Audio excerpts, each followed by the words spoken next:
Hello, welcome to frontdouble.com. I'm Gary Chappell, and today I'm joined by bodybuilder and coach, in fact, PCA Universe overall winner in 2022, Ryan Mackins. Ryan, thanks for coming on. How are you, sir? Feeling good, mate. I'm feeling good. I feel like I'm a million miles away from that guy who won that show that time, but yeah, I feel good, mate. I feel good. Yeah, I'm sure you're not really, but you know what bodybuilders are like, eh? Yeah, we were just saying off camera, like we're very, very hard on ourselves. But I think actually it's an essential part of being a bodybuilder. You know, if you weren't hard on yourself, you're probably not doing the right thing. You know, we're always seeking to improve, and it's kind of part of it. You know.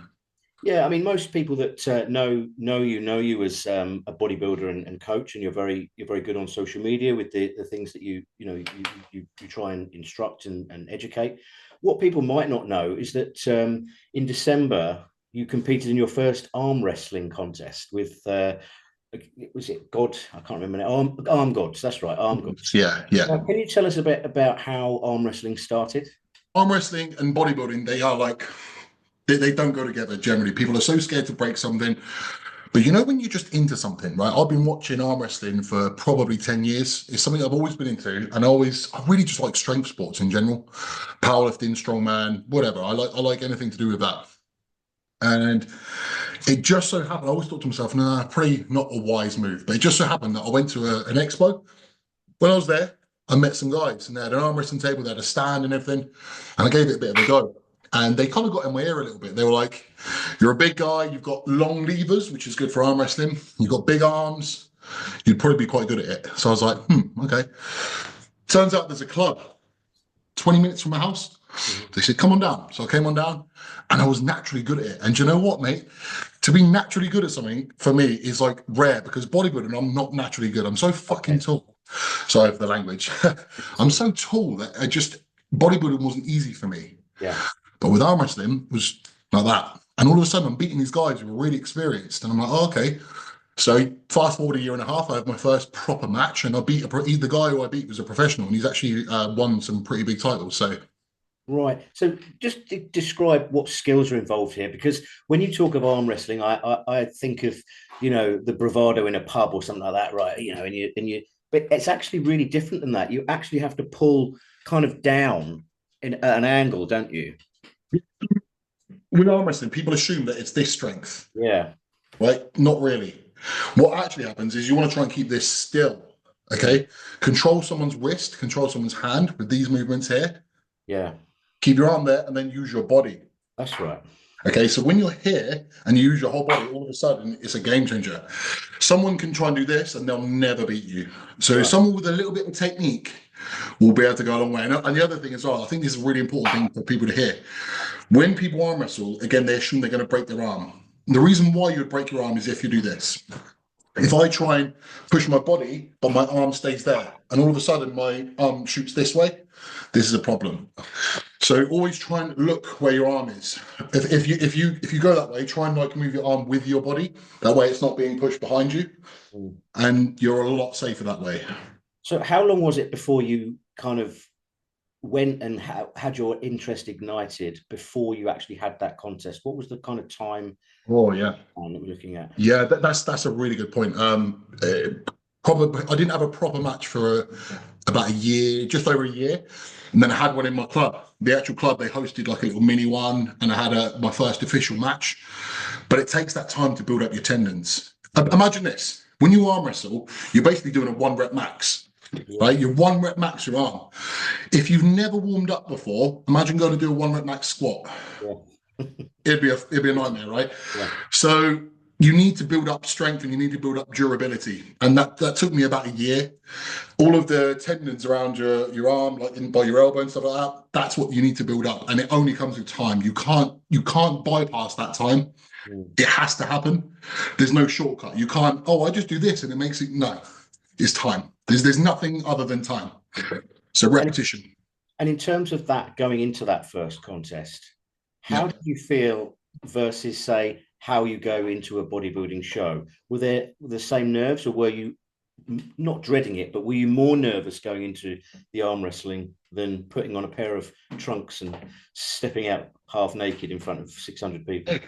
Good question. I feel like they both come with their own worries. What I would like to say to is with bodybuilding, I kind of knew roughly where I was. Like, and also you're not directly against someone. You're against them. You're being judged against them, but you're not physically against them. Sure. In arm wrestling, there's physically someone trying to defeat you. Yeah. So I think I was more nervous with the arm wrestling, being honest. I'm more nervous that he's going to do something that's going to hurt me. I can obviously do all the things my side, but I can't control him. Yeah. Whereas with bodybuilding, I was pretty confident that I was lean.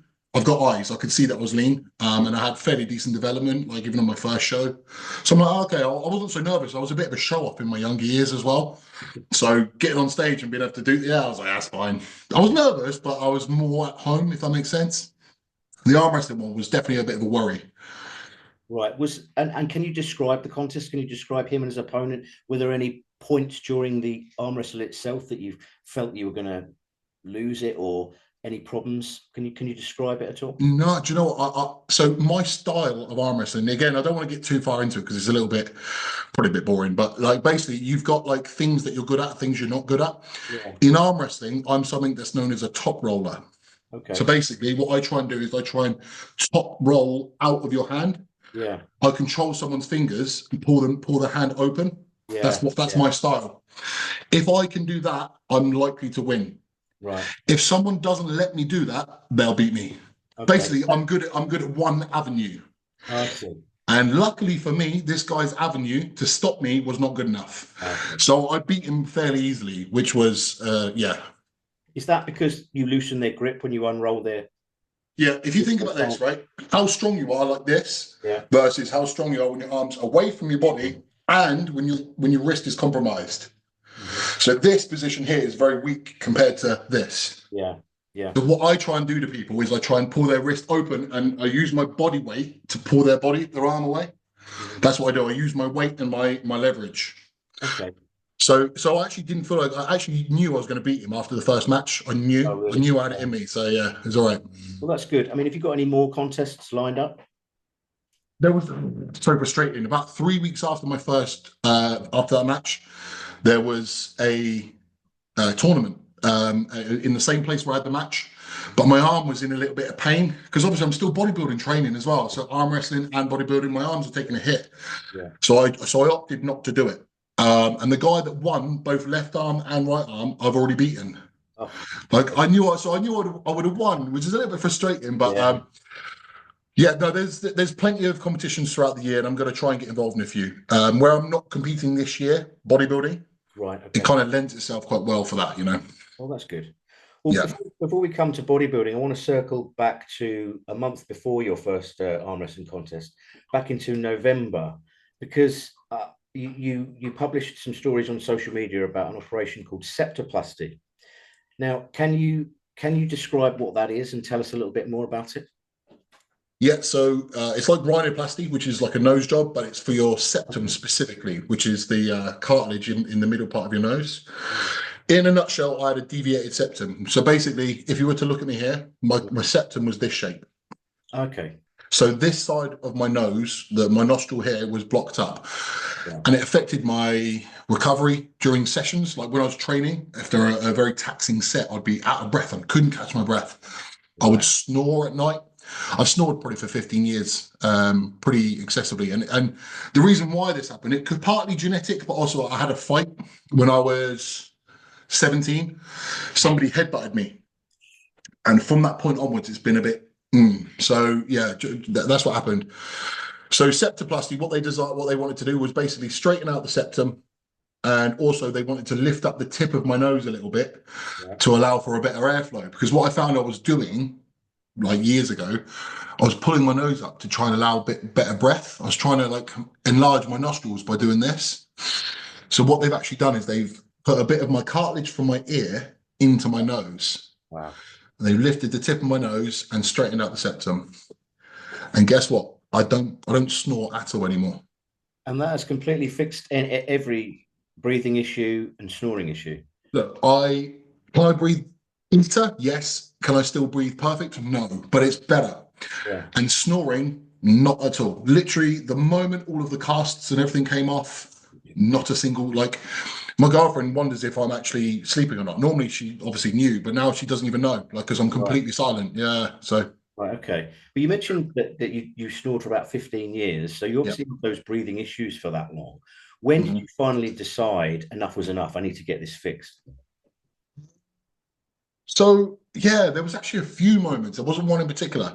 Right. Again, this is pretty weird, but I would honestly, I'd stand there in the gym. So I'd do a really taxing set, whatever it was. And I'd stand there and I'd do this. And I'd pull my nostril up. And my girlfriend used to take the piss out of me. She's like, oh, for God's sakes. Because you realize when people are walking past how stupid you look. And I was like, yeah, I know, but I just want to like recover. And I kept doing it, I kept doing it. And then finally I was like, do you know what? Wouldn't it be nice if I could just breathe and I didn't need to do that? Yeah. So she said, why don't you just see what the doctor says? Mm. So yeah, like moment after moment of doing this and snoring. Do you know, I used to wake myself up as well. I don't know if you've ever had that, like from snoring, my throat, Yeah. A little bit. like Yeah. doing this stupid noise. Yeah. So I finally just thought enough's enough. And it took me 18 months. It was on the NHS. So Oh, it took right, me, okay. yeah, it took me, I put my name down in like 2022, and then I finally had the surgery 2024. Right. And how long was the surgery? Did you have to go under anesthetic or anything like that? First time I've ever had an anesthetic, and it was not a great experience. Like I felt shitty for the next like 48 hours. Oh, really? But yeah, no. So I think the operation was maybe an hour and a half, hour, maximum hour. Yeah. Um, as I say, they took cartilage out of my ear and then they placed it here, which is weird because now I've got my nose is actually slightly fatter Oh, really? because there's Yeah, cartilage in the there. tissue. Yeah, so it's actually a little bit fatter, but it's different from the side and things like that. So Okay. yeah. And what sort of difference has that made to bodybuilding and training? I was thinking this before we came on this morning. Actually, I was thinking about this. I can't say I've noticed dramatic changes. Right. It's weird because when I'm in off season, which I am now, I sleep more anyway. Like I struggle to wake up a little bit. I just want to sleep all the time. It's like my body's growing. Yeah. So I can't say that I feel more revitalized. I can't say that. It's a little bit inconclusive though. And what I can say is that I'm not waking up through the night. Mm. And I do breathe better generally. That's what I can say. I But was I going to can't say say, I've noticed a dramatic difference. can you catch your breath more easily after a big set, things like that? Without a doubt. Yeah, without a doubt. So if anyone's struggling with this, which loads of people have reached out to me, I know that they are, Yeah. then yeah, it's worthwhile for that alone. As I say, I haven't noticed the difference in my physique yet, but I've definitely noticed a difference in terms of that. Yeah. Well, that's brilliant. I mean, let's circle back then and talk bodybuilding because that's what you're It's, known for. Um, you've mentioned several times about preferring your look when you're flat. Can you explain why that is? Why you don't prefer what we like to call in bodybuilding is bursting full? Can you talk about that a bit? yeah, it's a subject that comes up a lot for me. Like, I don't know. I'm going to be honest. At cards on the table, I actually don't know why my physique looks better, a bit flatter. I don't really know the reason why. Basically, what it is, when I'm a bit flatter, I show more detail. So because I'm 6'3" and I've got a very wide clavicle, like when I'm on stage, this is almost a problem. It's actually a negative because I've got so much frame to fill out. Yeah. In almost every single show I've ever done, I'm like the largest guy in terms of skeletal structure, Mm. but that's not a good thing. And I think what it is, I rely on detail because I'm not going to be the thickest guy. There's guys who are 5'8" who are going to outmass me because they look thicker relative to their frame. Does that make Yeah. sense? Yeah, it does. Someone like me has to rely on my strengths. And one of my strengths is I get quite good detail, a lot of muscle separation and things like that. And when I fill up, I lose the detail and I still look a little bit, how do I word this? Not stringy, but I don't fill out my frame fully. Whereas someone who is shorter, if they fill out, all of a sudden they've maxed out their physique. I Yeah. don't max out my physique. I probably need to be another 30 or 40 pounds heavier to max out my physique. That much. Yeah, for sure. Yeah. So, and the way I've come to that number is, so I was 260 pounds on stage. And there's a guy who you or other people may know. Do you know Jamie Johal? Yes. Yeah. Yeah, aka the Giant. He is a 6'5" guy, Yeah. and he was like 300 pounds plus on stage. Yeah. And even he was his feedback was, you need more. You need more. So even Jamie, who is one of the biggest human beings that you'll ever see, Yeah. even he was being told that. So me coming in almost his height at 260 pounds. Yeah. Yeah. I can So in my mind, I'm like, right, okay. I probably need to be closer to 300 pounds. If I was 300 pounds on stage, I think my physique would be near maxed out. But for me to get there, So anyway, to go back to the original question, I don't fill out my physique and I lose a bit of detail. So I basically just make myself look worse. So when I'm flat, I do believe that I've got enough muscle that it still translates quite well. One of the key factors is hydration. A little bit of water and a good pump in good lighting, and it's fine. It works well for my physique. Do you think, I mean, that talks to the illusion of bodybuilding, doesn't it? Because you're obviously creating that look that you maybe look, do you think you look bigger maybe the flatter you are, or just you're bringing that sharpness? Again, it might be a matter of opinion, because physically I'm not bigger when I'm flatter, but the appearance is definitely bigger, yeah. And I think it's due to muscle separation. Like when I'm flat, my best look, I've got some looks on my phone that I haven't even put on Instagram, my favorite ever looks, and they're always flat. It's always flat. And I think to myself, God, why don't I just do that on stage rather than trying to fill up, you know? So yeah, I think I definitely appear bigger when I'm leaning down, which is weird because a lot of people tend to shrink on prep. Like they're in off season and they're at their biggest, and then they go into prep and they just become a smaller version. I don't seem to do that. Right. I don't know what it is. Yeah. Do you think there's an issue generally in terms of what's happening in that final week? Let's call it the final week rather than peak week, because I don't believe that you can peak within a few days. You've been peaking that physique over is 16 weeks, 12 weeks, or whatever. Do you think there's a problem? What do you think's happening in that final week that people always say, well, I look better 3 or 4 days before or 3 or 4 days after? Well, there's so many different things happening, and a lot of them are wrong. Number one, people don't get lean enough. That's another subject altogether. But let's just assume that people have got lean enough. Let's go on that assumption. I believe it stems from like a thing that we're like it's ingrained in men across the world, men everywhere. We want to be bigger. We always want to be bigger, and we convince ourselves, well, I want to be big. I want to be the biggest. And you eat too much food to compensate for that, like that desire to be big. Yeah. Not realizing that often it spoils the look. And then also that plays into another one as well, is that you're starving hungry. Usually, right at the end of prep, you're very, very hungry. So the idea of food is very tempting. Yeah. So you think, right, if I eat more food, I satisfy my cravings and I get to be big. So I think people just fall into that trap very easily, when actually they could probably do less. I think I've made a video for you before. This is more. Yeah. I really believe it. I do. I think 99% of people, there's always the exception, but 99% of people could do less, just stroll in. And in fact, I've seen people this year just gone who I believe would have won a pro card had they not been messed around with by coaches. Yeah, well, it's interesting, isn't it? Because you're in the gym those last few days before a show. So you've obviously had a pre-workout meal or whatever. You're drinking water.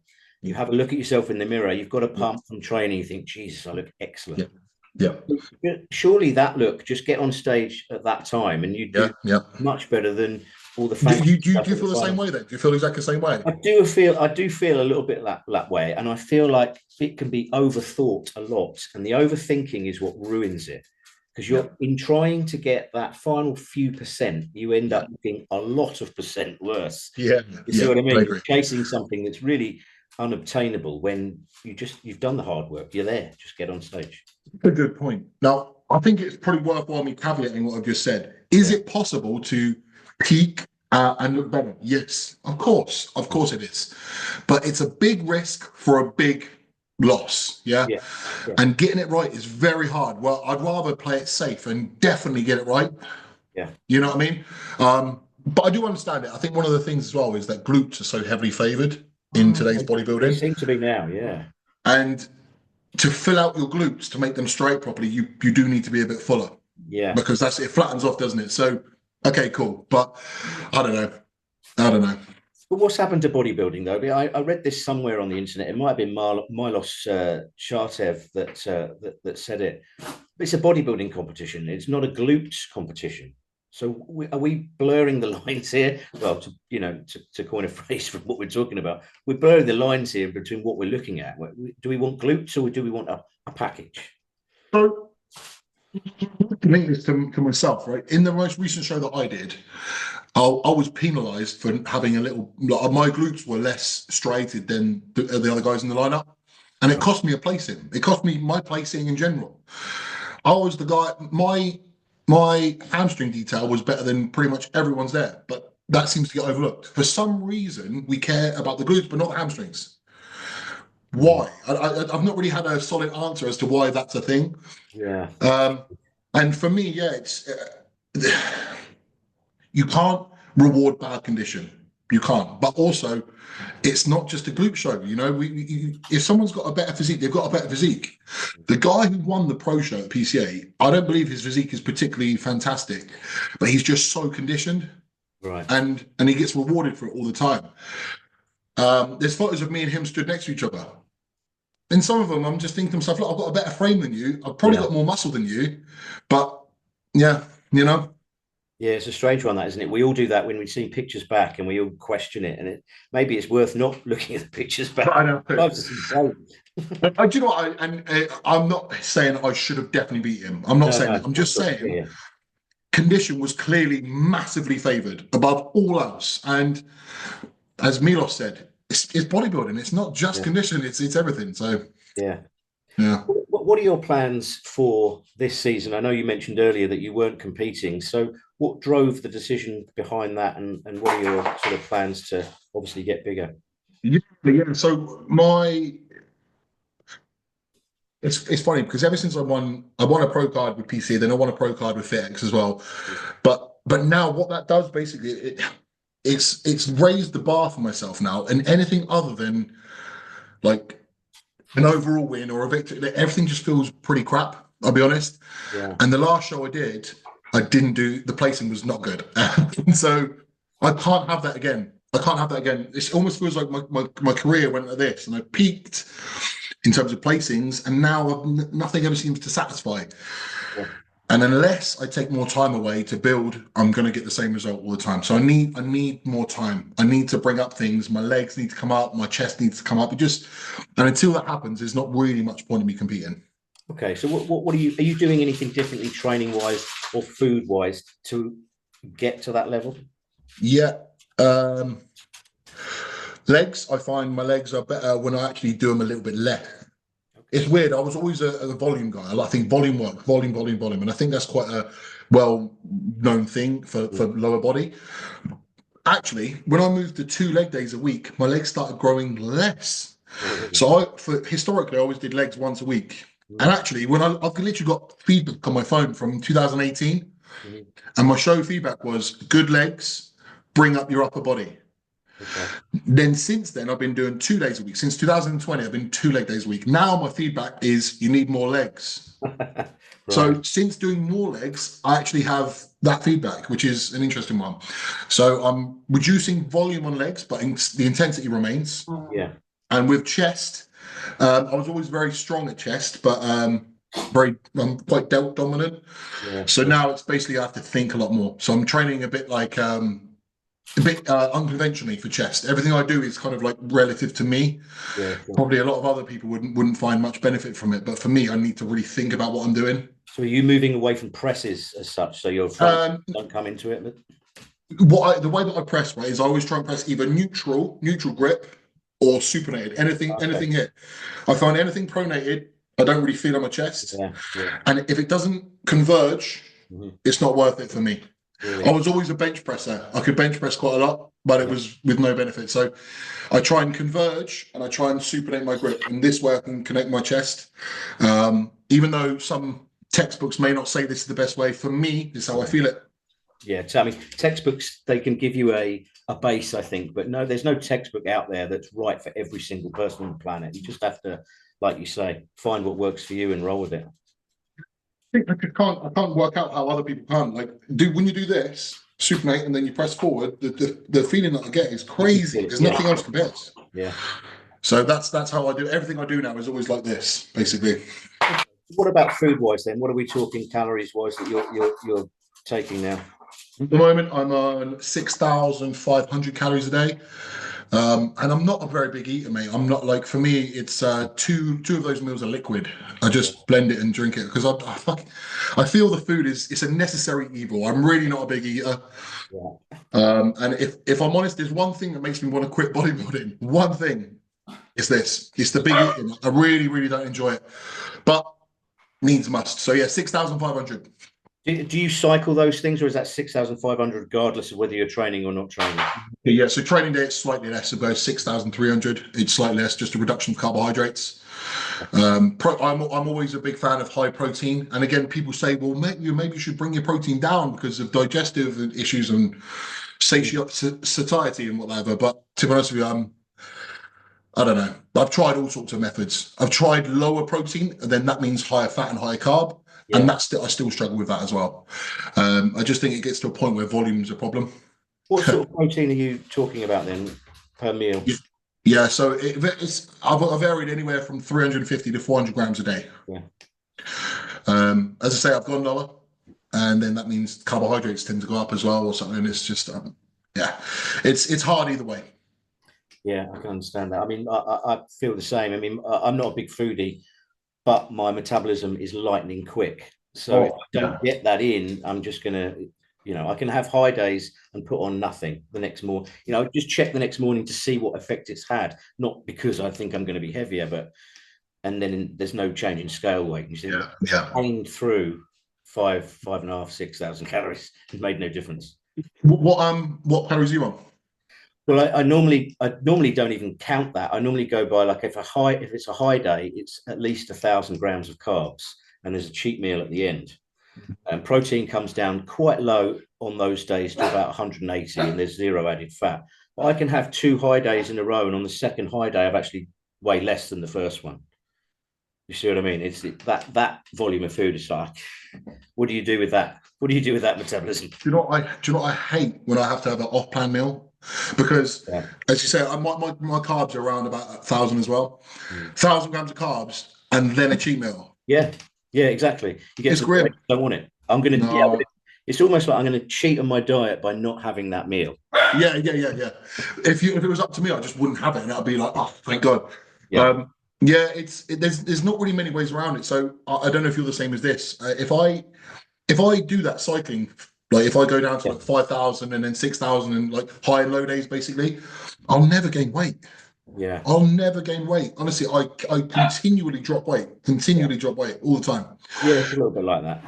If I have a lower day, I'll drop a kilo or 2 in a day, one day. You almost don't believe me when I say this, but I could lose like 3 kilo in a day. Yeah. If I just ate like 1 or 2 meals, I'd lose about 3. I'm not even kidding. That's right. Yeah. It's painful. But for a man of your size, that's a real problem, isn't it? Because the volume of food, even to maintain your size, let alone to put on the 30 or 40 pounds that you need to, Exactly. Yeah. For me to gain what I need to gain, I honestly don't believe that it's possible. And here's why. Because there gets to a point, and I know this is really disgusting, but it gets to a point, if we just eat more food, guess what happens? Yeah. Like it just comes out the other side, and I'm not digesting it. No. And again, people go, well, why didn't you try insulin? Why didn't you try digestive enzymes? I've tried it all. Yeah.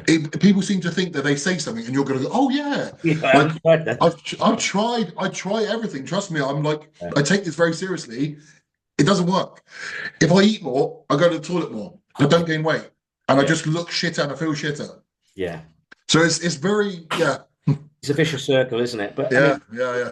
In terms of this year, is it just this year that you think that's going to be enough to put on what you need to put on, and then back in 2026, or are you playing it by ear a little bit?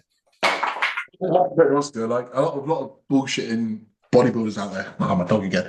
I'll be honest with you. Do I think I'm ever going to get the size that I need? I honestly don't. No. I'm going to be totally honest with you. I'm realistic in this. I'm 37 years old. Right. My rate of growth is slower than it was 10 years ago. So I'm pretty realistic with it. So no, this will be my longest off season from this point onwards. I can't just keep having time off because I don't really enjoy it. And I want to enjoy the latter stages of my bodybuilding career. I want to make sure I enjoy it, Yeah. We say the latter stages. I'm 48 and 49 this year, and I'm relatively a new competitor. Mm-hmm. Would the Masters division be something you would consider? I mean, 37, you're not far away. Yeah. So what? I'm 3 years away from it. I don't know. It's not something I've ever thought I would do. Yeah. In my head, I always thought I'll be done at 40. Yeah. And it's not because I'm bored. It's not because it's because I don't want to keep running anabolics at this level. Yeah. I want to make sure that I make it to an old age without, compromising my health too much. Sure. So I think that's where my head is at. Now, I might get to 40 and think, let's go. I might just want to carry on going. So I don't know. It's a tough one. There's a lot of opportunities for masters bodybuilders now. I mean, look at the PCA for one. They've just started a masters pro division. So, there's opportunities, isn't there? Yeah, absolutely. I'm not totally against the idea. As I say, I think it's more for health benefits. If anyone says that bodybuilding at a competitive, like higher level is safe, they're just lying. You can make it safer, but it's always a risk. You and especially if you've been running anabolics for a long period of time, because you have to incrementally use higher amounts to elicit the same response. Sure. What I used 10 years ago is pretty much irrelevant. Because you're not going to get any response from it anymore. My body is now adjusted, right? I'm obviously heavier and bigger, so I need to use more. And it gets to a point where, like, how much more can I use, right? So, I don't know. As I say, in my mind, I'm done at 40, but 40. We'll see. 2026. So what needs to happen in 2026 competitive wise to either keep that going or for you to say, do you know what? That could be it. Beating good people, right? So this year, as much as I didn't always get the result I wanted, there was a few names and a few people that I beat. I was like, okay, that's good. And even last year as well, I came fourth in a show that I did, but I beat someone who I always admired. Jim Georgiou. Yes. Yeah. So I beat Jim, and I thought to myself, right, well, if I'm not getting the place that I want, but I can still beat someone of that caliber, that's okay. So I think as long as I'm beating good people and I visually see changes in myself, I'm like, it still ignites like the passion in me. But the moment I start to see declines, and the moment I'm being beaten by people that have no business beating me, I think then that's the moment for me. But in 2026, providing everything goes to plan, I'm expecting to be my best ever. So. Okay. Ryan, thanks for coming on. You've been a great guest, some great stories and valuable information there. So thank you very much. I really appreciate the time, mate. Thank you so much.